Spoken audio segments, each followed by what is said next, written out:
cùng chơi pony.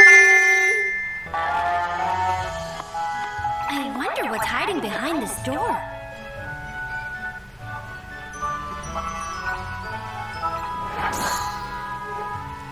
Yeah, hôm nay chúng ta sẽ tô màu cho bạn pony tóc xù nhé. First party. Tóc và đuôi chúng ta sẽ chọn màu hồng nhé các bạn.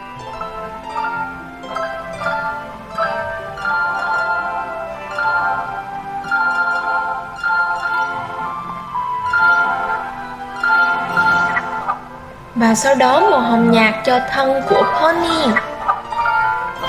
Mắt Bonnie sẽ màu xanh nước biển. Phần nền sẽ là màu xanh. Yeah, chúng ta đã hoàn thành. Wow, bạn pony thật xinh đẹp.